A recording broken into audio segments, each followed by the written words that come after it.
ng drama, lahat ng tawanan, lahat ng iyong all-time hits.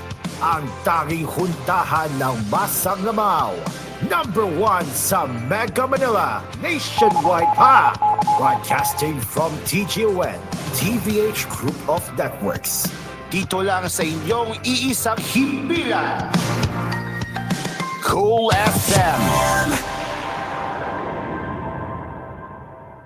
You are listening to Cool FM. Live from Cool Studios. This is koolNews at 4.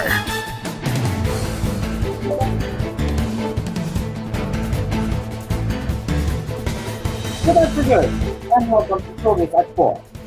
Vice President Sara Duterte will not attend the third State of the Nation address of President Ferdinand Marcos Jr. on July 22nd and named herself the designated survivor. Duterte's decision to not show up at Marcos' third SONA is a first since their tandem won the 2022 election. No, I will not attend the SONA, Duterte said in an unabashed interview Thursday on the sidelines of the Child and Adolescent Neuro Developmental Center integration in Davao City. She also said, I am appointing myself as the designated survivor. A designated survivor is a U.S. government official chosen to stay at a secure location during events where top leaders are gathered. This ensures continuity of government in case a catastrophic event kills or incapacitates the president, vice president, and other top officials. There is no such position yet in the Philippines, but Senator Pafilio Lacson filed a bill in 2019 authorizes the president to name a designated survivor. But the vice president did not offer any reason or an explanation for her plan to skip Marcos' upcoming SONA during the unabashed interview, which video was distributed to media members by the office of the vice president on Thursday. Last Tuesday, July 9, Duterte did not attend the opening ceremony of the Palarong Pambansa 2024 in Cebu City led by Marcos. DepEd spokesperson Michael Poa said Duterte skipped the opening ceremony of the Palarong Pambansa 2024 to visit sick athletes. Ang alam ko po, pumisita ang ating vice president sa mga palaro athletes na na-confine sa hospital na yon hapon to boost their morale, Poa said in a Viber message sent to the reporters also last Tuesday. Last month, Duterte stepped down as the DepEd chief and vice chair of the National Task Force to end local communities' armed conflict. Her resignation will take effect on July 19 and she will be by Sonny Angara as Education Secretary.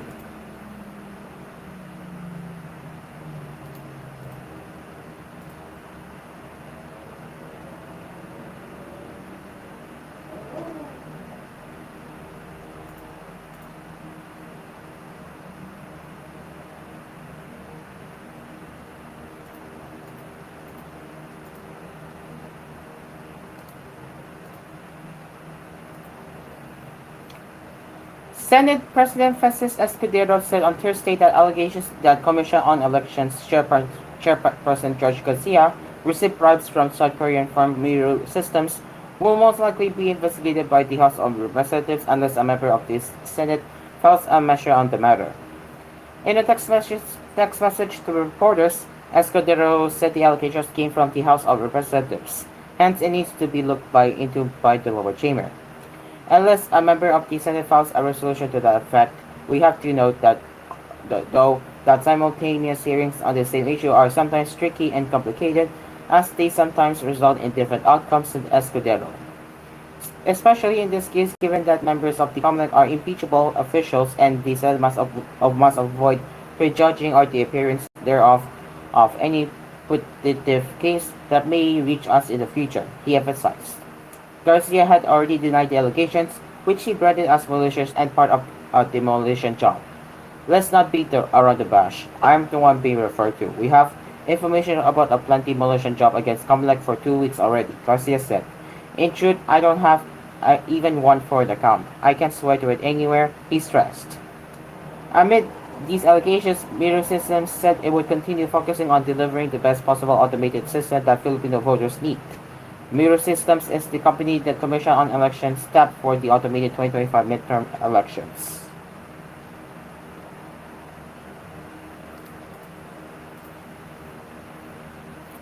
4 in 5 employers in the Philippines are willing to hire K-12 graduates this year, the Philippine Business for Education's or PBED 2024 Jobs Outlook study has shown. The survey released Wednesday, July 10, found that 86.6% of employers nationwide are ready to hire K-12 graduates, while 30.4% of employers are not keen on hiring them. PBED said the study result is an increase from a similar survey conducted in 2018, where only 3 in 5 employers were inclined to employ K-12 graduates in their companies. In the 2024 Jobs Outlook study also revealed that 88% of micro, medium, and small enterprises and 78% of large companies are prepared to hire K-12 graduates. During the survey period, PBED said that 42% of MSMEs and 63% of large companies have K-12 graduates as employees.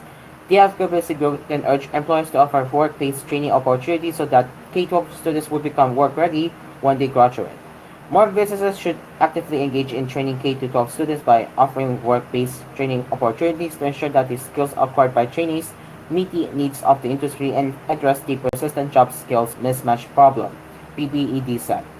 Employers hiring K-12 graduates should provide the latter with opportunities for upskilling to allow these employees to perform higher value jobs and promote job security, and added. PBED said its 2024 Jobs Outlook study involved 299 participants, consisting 258 MSMEs and 41 large companies, and was conducted from December 2023 to February 2024.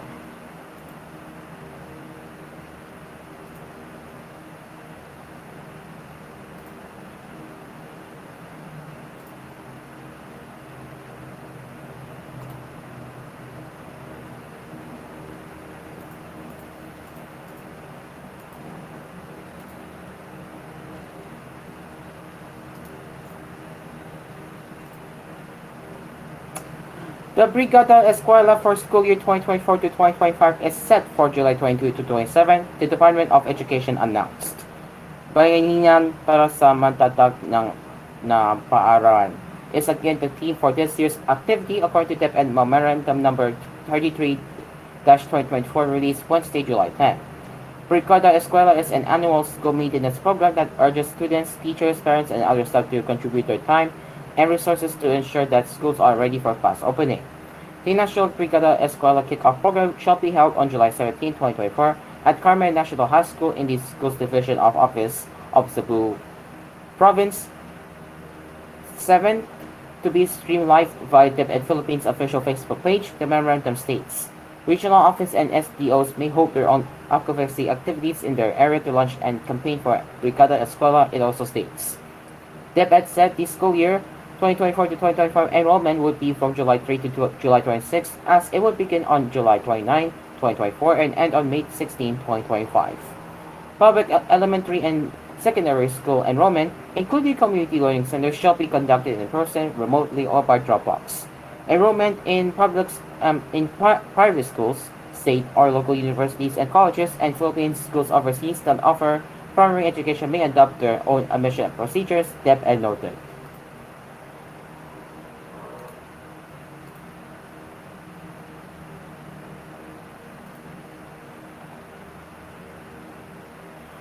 President Ferdinand Marcos Jr. has committed to complete the modernization work of the Daniel C. Romeo Aldez Airport in the city by 2026, which is Tacloban City, 2 years before his term ends. The president made this commitment during his visit on July 4 to Palo Town, Yete, to distribute assistance to farmers and fisherfolk severely affected by the drought. I want to announce the progress of some of our projects that will bring change to our area. One of these is the ongoing renovation of Tacloban Airport, which costs over 2.5 billion pesos, the president said in his speech at the Yete Academic Center in Palo. We aim to complete this by 2026, bringing better and faster service to our people, he added. Marcos said the airport's new terminal building could be integrated next year. The modernization of the DZR Airport, the premier airport of Eastern Visayas, has long been in the pipeline since the administration of former President Gloria Macapagal Arroyo. The DZR Airport, which suffered extensive damage when Super Typhoon Yolanda plummeled Tacloban in 2013, currently caters to the Tacloban to Cebu and Tacloban to Manila routes with more than 20 daily flights. Marcos also highlighted the ongoing Causeway project to serve as an alternate road to the airport. The Causeway project, which costs 4 billion pesos, spans 2.5 kilometers from Masaysay Boulevard to the Sanjo district, where the airport is located, and will reduce travel time from 45 minutes to about 10 minutes. The causeway will include a four-lane road embankment spanning 2.56 kilometers with a bridge at the center. It will also have bike lanes, considerate canals, sidewalks, and wave deflectors on both sides. The project, which started in February last year, is expected to be completed by 2025.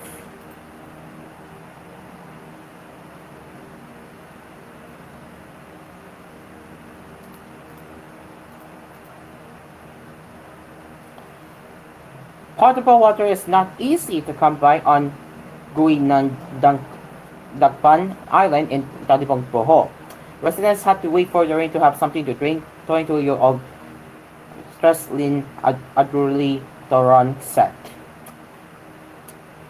We rely so much on rain. We have been drinking rainwater for as long as I can remember, she said in an interview on July 8. Residents on the island, located in the middle of the Danajon Double Barrier Reef with a population of 2,520, have big barrels and giant jaws clay pots to store rainwater. On July 7, the rain filled Toron's huge water container after months of drought on the island. She used a clean cloth to filter the rainwater. That might be the last time she and residents of Dakpan Island had to drink rain to survive. On Monday, July 8, the island got solar power water desalination plants acquired through the World Bank, the Philippine Rural Development Project of the Department of Agriculture, and the provincial government of Big Bohol. The facilities worth 30 million pesos were turned over to the respective municipal and barangay units by BRDP representatives, Representative Vanessa Cardona Argumentado of Bohos 2nd District, Board Member Jimmy Villamor, Talibon Mayor Janete Garcia, Bienvenido Mayor Rene Borenanga, and village officials. Other neighboring islands such as Kalitupan and Mahanay can now fetch water from Gunindakpan Island. The minimum fee of 14 pesos per gallon was waived by Garcia. Argumentado appealed to the islanders to take good care of the facilities after some water desalination plants given to other islanders in 2016 were damaged. A desalination system could transfer salt water into potable water for freshwater starved island barangays. Rosalina Cabanes, age of 53, a resident of Bilangan, Taco, Guningapan Island, said they used to rely on rain to survive. At times, she said they were forced to travel by boat to mainland Bohol to buy drinking water for 60 pesos to 80 pesos. Travel by an ordinary pump boat from mainland Bienvenido to Guindapan Island takes 30 minutes to an hour. Now, we're very happy that what we are hoping for has arrived, she said.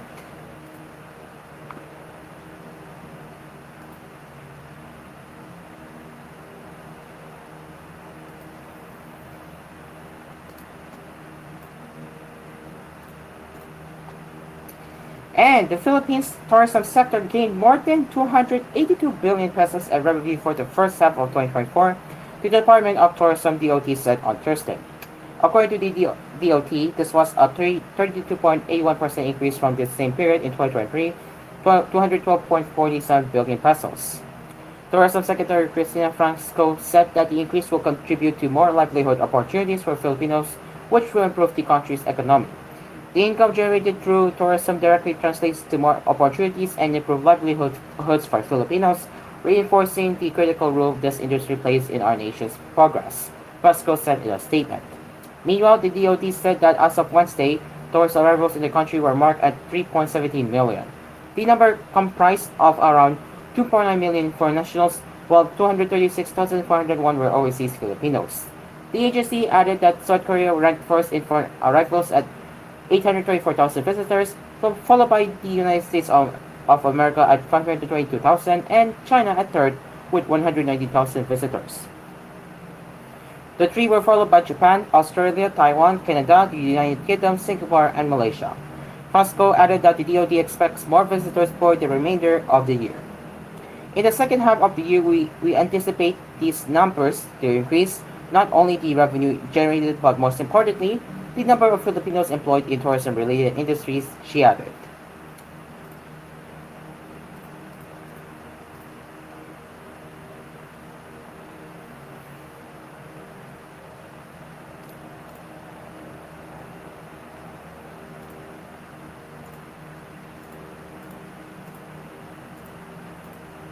Alright, give me a second.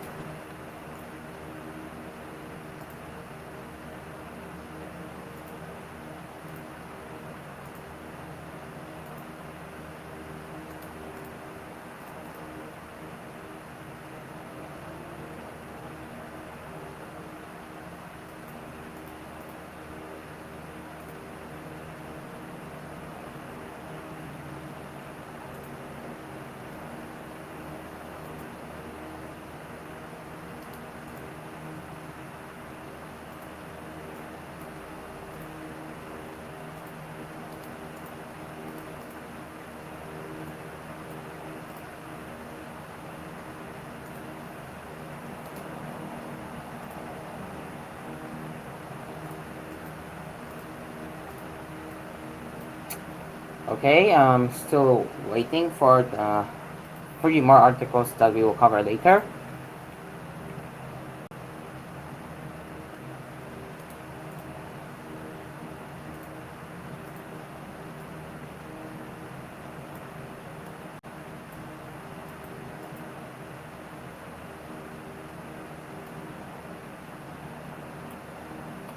Alright, coming up, monthly fuel shortage causes flight cancellations and disruption.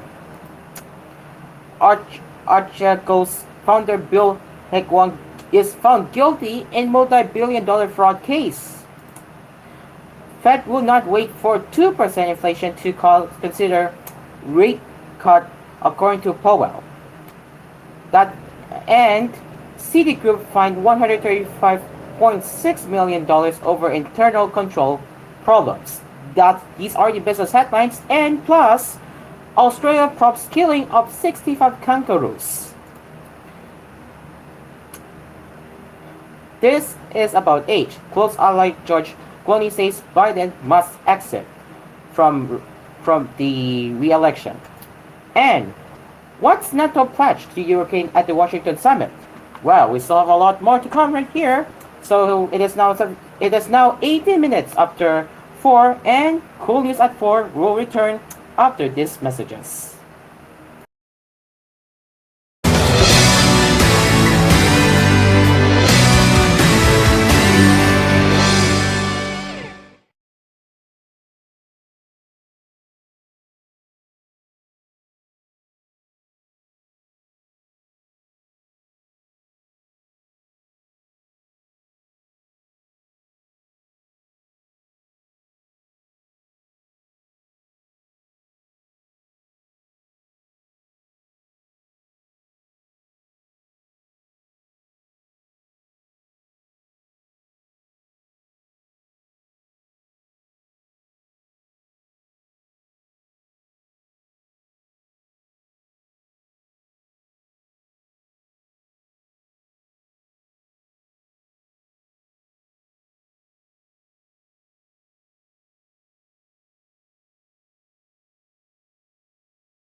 A fuel shortage at Mali's main international airport led to flight cancellations and disruption on Wednesday, according to several air transport stakeholders. The West African country's Civil Aviation Agency has asked the regional air traffic control body ASECNA to notify airspace users of the unavailability of Jet A1 fuel at the capital Bamako's Modibo to Keita International Airport from Tuesday until the end of July 15, in an official document seen by AFP. Jet A1 is a kerosene-type fuel widely used in civil aviation. AFP was unable to obtain any official information from the Malian Civil Aviation Agency or the airport about the causes of the shortage.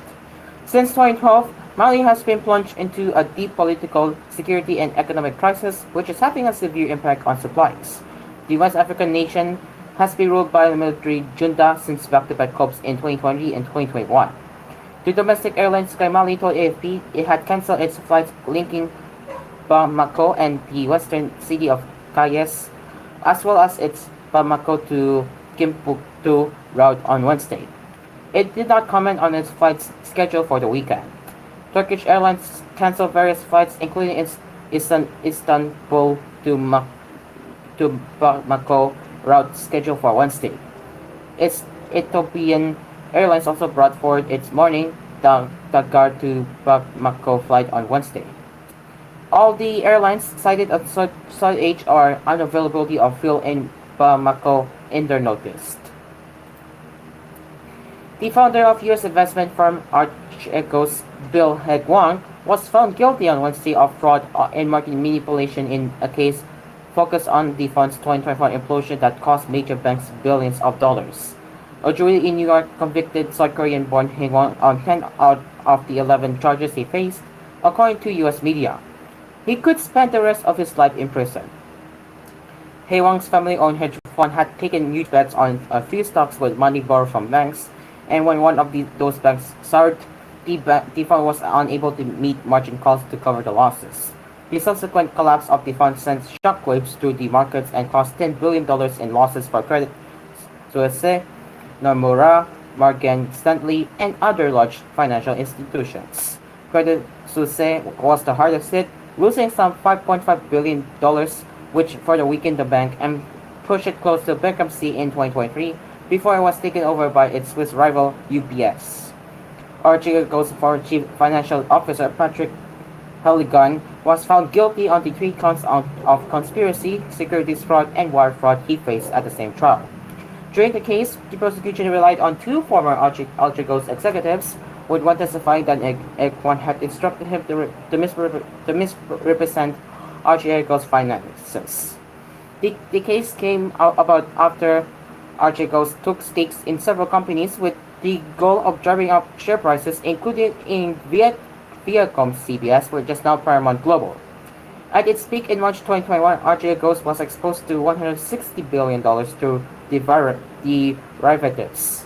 The plan worked initially, almost quadrupling the value of Viacom CBS, but quickly unraveled when that same company announced a capital increase in 2021, triggering a sudden sell-off on Wall Street. This triggered a domino effect which plunged the value of shares held by Archegos and in turn hit the banks that have provided funds to Hegwang's firm. The U.S. Central Bank will not want to wait for inflation to cool to its 2% target before considering a rate cut, Federal Reserve Chair Jerome Powell told lawmakers Wednesday. We have said that you don't want to wait until inflation gets all the way down to 2% because inflation has a certain momentum, Powell said in testimony to the U.S. House Financial Service Committee. If you waited that long, you have probably waited too long, he added. In such a scenario, inflation would go down will go well below the target level, which is also an undesirable outcome.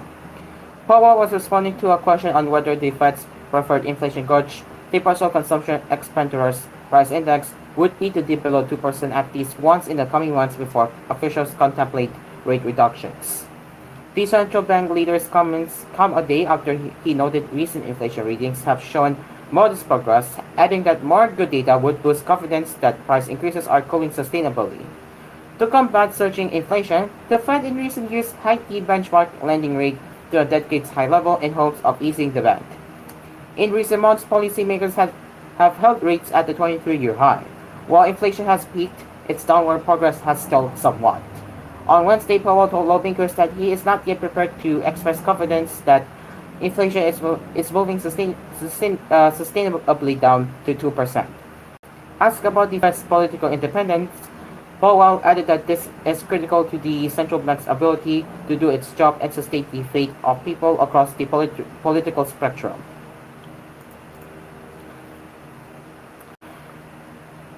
U.S. authorities announced Wednesday $135.6 million in fines against Citigroup over the bank's lack of progress in upgrading risk management and internal controls following a 2020 regulatory crackdown. The fines from the Federal Reserve and the Office of the Comptroller of the Currency are due to Citi's failure to meet remediation milestones and make sufficient and sustainable progress towards compliance with the 2020 order, an OCC press release said. The case dates to October 2020 enforcement of the bank over deficiencies in risk management practices that require an overhaul of internal controls. The same regulators fined Citi $400 million at the time. The bank still suffers from certain persistent weaknesses, particularly on data, said acting comptroller of the currency, Michael H. Su. Citibank must see through its transformation and fully address in a timely manner its long-standing deficiencies, as Su said. Today's amendment requires the bank to refocus its efforts on taking necessary corrective actions and ensuring appropriate resources are allocated for this purpose. The OCC described the latest action as a $75 million civil monetary penalty, while the Fed fine was for $60.6 million. Citi CEO Jim Fester said the bank had made good progress but would do more to meet the requirements. We will get these areas where they need to be, as we have done in other areas of the transformation, Fester said in a statement. We have always said that progress wouldn't be linear, and we have no doubt that we will be successful in getting our firm where it needs to be. Now for international headlines, Australian authorities said Thursday they are investigating the illegal killing of at least 65 kangaroos found shot or apparently run by a vehicle. A local wildlife shelter alerted Victorian wildlife officials after finding the eastern grey kangaroos in rural paddocks about 120 kilometers or 75 miles north of Melbourne, officials said. At least 3 of the kangaroos were found alive but were subsequently euthanized due to severity of their injuries, said the state's conservation regulator. 2 kangaroo joeys were recovered and are being cared for at a wildlife shelter, it said in a statement. Their marsupials had suffered fatal gunshot wounds and traumatic injuries consistent with being run by a vehicle, the regulator said. Used shotgun cartridges were found in the area. Though kangaroos are protected in Australia, the most common species are not endangered. This means they can be shot and killed in most jurisdictions, but government permission is needed. Kangaroos, whose number fluctuate between 30 million and 60 million nationally, are frequently called to keep the population in check. The animals have a boom and bust population cycle. When fodder is plentiful on the back of a good wet season, the numbers can balloon by tens of millions. Each year, as many as 5 million kangaroos are also shot as part of a homegrown industry that harvests their carcasses for meat, pet food, and leather. Actor George Clooney, one of the Democratic Party's leading fundraisers, on Wednesday made an impassioned plea for U.S. President Joe Biden to end his fluttering re-election campaign. Clooney, a member of the Hollywood elite that provides key support to the Democrats, joined a growing list of public figures calling for Biden, at the age of 81, to step aside after his faltering debate performance against Donald Trump last month. I love Joe Biden, Clooney wrote in the New York Times. I consider him a friend and I believe in him. But the one battle he cannot win is the fight against time. With Biden at the top of the ticket, the Oscar winner said Democrats are not going to win in November, will lose control of the Senate, and won't gain a majority in the House of Representatives. This isn't only my opinion. This is the opinion of every senator and Congress member and governor that I have spoken with in private, Clooney wrote. This is about age, nothing more, but also nothing that can be reversed. Clooney's score was quickly backed by Hollywood director Rob Reiner, a voiceful Democrat who also demanded days ago that Biden pull out. My friend George Clooney has clearly expressed what many of us have been saying. Democracy is facing an existential threat. We need someone younger to fight back. Joe Biden must step aside, wrote Rayner on X. Also described lifelong Democrat, the 63-year-old Clooney last month co-hosted a star-studded fundraiser with Biden in Los Angeles, which also featured former President Barack Obama. The Biden campaign said the event brought in a record $28 million. It's devastating to say it, but the Joe Biden I was with 3 weeks ago at the fundraiser was not the Joe Big Effing Deal Biden of 2010, Clooney wrote, referencing a famous hot mic clip from Biden's vice presidency. He wasn't even the Joe Biden of 2020. He was the same man we all witnessed at the debate. Clooney said a direct challenge to Biden's claim that his poor debate showing was a one-off. As Democrats, we collectively hold our breath or turn down the volume whenever we see the president, who we respect, walk off Air Force One, walk back to a mic to answer an unscripted question. Actor Michael Douglas, who also hosted a Hollywood fundraiser for Biden in April, said Clooney had a valid point when asked about the article during an appearance Wednesday on the View TV chat show. Douglas did not call for Biden to step aside, but said he was deeply concerned. I adore the guy, and this just happens to be one of these elections that is just so crucial. He said, adding, I don't worry necessarily today or tomorrow, but a year down the line, I worry. Clooney joined critics who have likened Democrats' hesitancy to jettison Biden to the Republican Party's unshakable loyalty to Trump. We love to talk about how the Republican Party has ceded all power to a single person who seeks to hold on to the presidency, and yet most of our members of Congress are opting to wait and see if the dam breaks, he said. But with several lawmakers already openly calling for Biden to step aside and more expressing worries, the dam has broken, Clooney said, asking more come forward. Top Democrats Chuck Schumer, Hakeem Jeffries, Nancy Pelosi, and senators, representatives, and other candidates who face losing in November need to ask this president to voluntarily step aside. Clooney brushed aside worries that Biden's exit would create chaos for 4 months before an election in which the Democrats hope to keep Trump from power and did not endorse a replacement candidate. We Democrats have a very exciting branch. We don't anoint leaders or fall sway to a cult of personality. We vote for a president, he said. The party should hear from contenders such as Vice President Kamala Harris, Maryland Governor Wes Moore, and others, Clooney wrote. Then we could go into the Democratic Convention next month and figure it out. Clooney did not say whether he would withhold funding until Biden leaves, as Abigail Disney and Harris to the Disney media fortune did last week, along with several other wealthy donors. And NATO countries at the summit in Washington on Wednesday came out with what Alliance Chief Jens Stoltenberg called a substantial package of support for Ukraine. But what exactly is NATO offering the war-torn country 2.5 years into Russia's invasion? NATO will take a greater role from the United States in coordinating training and weapons deliveries for Ukraine by setting up a centralized command. The move is aimed at shielding supplies to Kyiv from a potential return to the White House by Donald Trump after November's presidential election. The change will see hundreds of personnel from different NATO members stationed at the base in Germany and key hubs along the alliance's eastern flank. The switch is quite modest, and the 3-star U.S. general looks likely to take the lead. But it's an important step for an alliance that has so far steered clear of having a direct role in arming Ukraine for fears it will drag NATO closer to a war with Russia.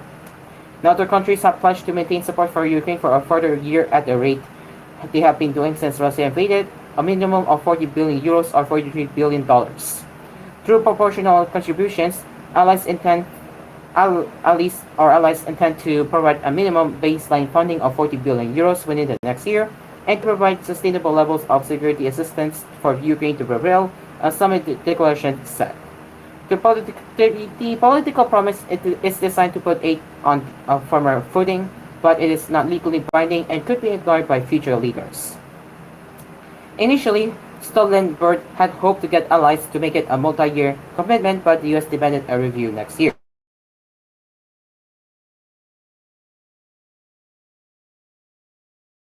this reaffirmed the commitment that Kiev will one day become a member when allies agree and conditions are met. To offer Ukraine some encouragement, leaders did agree to say that Kyiv's path to membership is irreversible. They also declared that the NATO package constitutes a bridge to joining. More considerately, US President Joe Biden announced a major package of advanced air defenses to help Kiev repel Russia's attacks. Much of it was already known, including Germany and Romania sending a Patriot battery each, Netherlands providing parts for one, and Italy giving a similar system. On top of that, the United States will now add one more Patriot system of its own. The commitments still see NATO falling short of giving Ukraine the seven Patriot systems that it has been desperately planning for since April. Biden and other leaders said they would provide Ukraine dozens of shorter range systems in the coming months.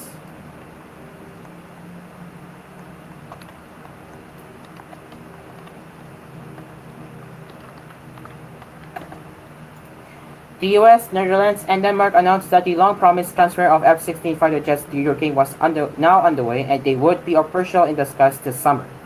Denmark and the Netherlands had already said they were aiming to get the aircraft to Kiev in the near future. In total, NATO allies have promised to deliver thousands of F-16 jets to Kiev in the coming years. That is still well short of the roughly 120 that Ukraine's President Volodymyr Zelensky says his country needs.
Okay, for whatever reason it's taking too long to load the headlines. There it is. That took a while.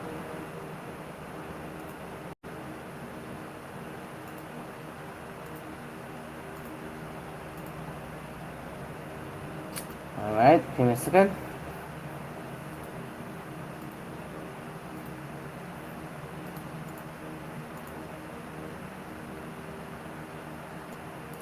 Alright, coming up, China building more wind solar capacity than rest of world combined. Stellantis BMW recall 725,000 US autos over airbag issues. UK economic growth in May, boosting new government. And in international headlines, swimmer rescued 80 kilometers off Japan after 36-hour ordeal. And in entertainment headlines, Walang Aray wins big at 14 Kawat Buhay Awards with 8 pops. Ex-Red Hot Chili Peppers guitarist Josh Dillinghofer sued for wrongful death. And Drag Race Philippines Season 3 premieres on August 7th with 11 queens. It is now 44 minutes to 5 and we will be right back for more. Stay tuned.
Welcome back. China is building almost I mean, twice as much wind and solar energy capacity as every other country combined, research published Thursday showed. The world's second largest economy is the biggest emitter of, of the greenhouse gases that drive climate change. China has committed to bring carbon emissions to a peak by 2030 and to net zero by 2060. It has endured several waves of extreme weather in recent months that scientists say are rendered more severe by climate change. China currently has a total of 339 gigawatts of capacity under construction, including 159 GW of wind and 180 GW of solar. That's gigawatts. That is nearly twice as much as the rest of the world combined, according to the study by Global Energy Monitor, a US-based NGO. The figure far exceeds the second-ranked nation, the United States, which is building a total of just 40 gigawatts, the report said. It said China has broken ground on a third of new wind and solar capacity it has announced to date, compared to a global average of just 7%. The stark contrast in construction rates illustrates the active nature of China's commitment to building renewables projects, this study said. Beijing's vast renewable energy build-out does have some drawbacks. The nation grid falls back on heavily polluting coal plants to deal with surges in power demand, and it struggles to transmit renewable energy generated in remote northwestern regions to economic and population centers in the east. However, China's combined wind and solar capacity is set to overtake coal this year, according to the report. It said the rapid renewables expansion raises hope that Beijing's carbon emissions will peak even sooner than expected. In a separate report released on Thursday, the Center for Research on Energy and Clean Air found China issued no new permits for coal-based steel-making projects in the first half of 2024. REAC said that was the first time on a half-yearly basis that there have been no new permits since China announced its dual carbon goals in September 2020, a development hailed as a possible turning point by the independent research organization. As China's steel demands peaks and more scrap becomes available, there is great potential to shift away from coal-based production, representing a significant opportunity for emissions reduction in the next 10 years, CREA's report said. Scientists say global warming makes extreme weather more frequent and intense. China has seen a summer belighted by searing heat in the north and torrential rain in the south. Its weather agency last week forecast very high temperatures to persist in the coming weeks under the impact of climate change. Heavy rains in the east and south have also triggered a string of deadly floods and landslides in recent weeks. Automakers Stellantis and BMW recalled around 725,000 autos for problems related to airbags, according to documents released Wednesday by federal safety officials. At Stellantis, they shows that the seatbelt buckle switch sensor may be improperly connected, preventing the front seat airbag from deploying as intended, the National Highway Traffic Safety Administration said in a written notice to U.S. Stellantis Unit FCA. A front seat airbag does not deploy as intended can increase the risk of injury in a crash, the notice added. The affected pool of around 330,000 autos includes certain models of Alfa Romeo, Jeep, and Fiat between 2017 and 2024. FCA discovered the issue during a routine review of customer feedback. The company said it knows of no injuries or accidents. Drivers may notice their airbag light remains illuminated after vehicle startup, or the seatbelt reminder sound is activated, even if the seatbelt is fastened, FCA said in a press release. The remedy will be provided free of charge. BMW said its recall pertained to around 394,000 older vehicles from between 2006 and 2011 containing Takata airbags. The airbags are prone to an explosion that may result in sharp metal fragments striking the driver or other occupants. Defects in the airbags have been linked to more than 2,000 fatalties in the United States. The brand disappeared in 2018 following a bankruptcy in the wake of the Airbus scandal, which affected almost every major global automaker, including Toyota and General Motors, excuse me, excuse me, and triggered the auto industry's biggest ever safety recall.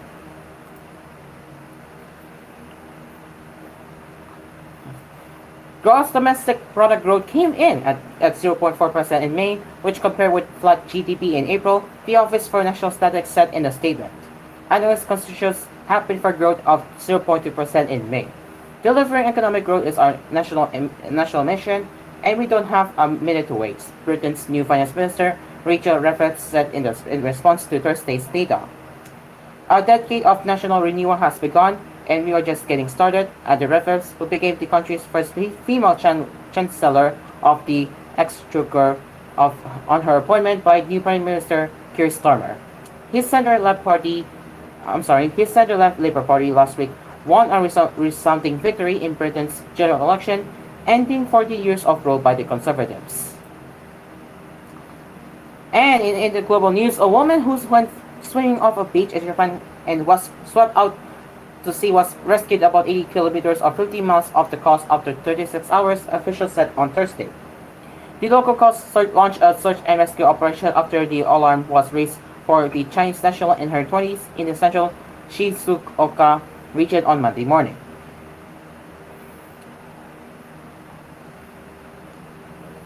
It was around 7:55 p.m. on July 8 when we received the information after the woman's friend reported to a nearby convenience store that she was missing, a local Japan Coast Guard official told AFP. The woman, who was not named, told rescuers that she was swept out to sea and could not return to the beach as she was swimming with a rubber ring. She was finally spotted floating off the southern tip of Chiba's Boso Peninsula at 7:48 a.m. on Wednesday by a cargo ship, the official said. Two crew members of a smaller nearby tanker contacted by radio jumped into the sea to rescue her. There are 80 kilometers in a straight line between the beach and rescue spot, but it is assumed she drifted for an even greater distance, the officials said. The woman was taken to hospital after the rescue but did not need to be admitted as she was clear-headed and her dehydration was not life-threatening. And now for the quick showbiz headlines. Walang Aray wins big at 14 Gawat Buhay Awards with 8 calls. Ex-Red Hot Chili Pepper guitarist Josh Klinghoffer sued for wrongful death after allegedly hitting and killing a Palestinian earlier this year. And Drag Race Philippines Season 3 premieres on August 7 with 11 queens competing for a title of the Philippines' next drag superstar with Apollo Ballesteros returning as host.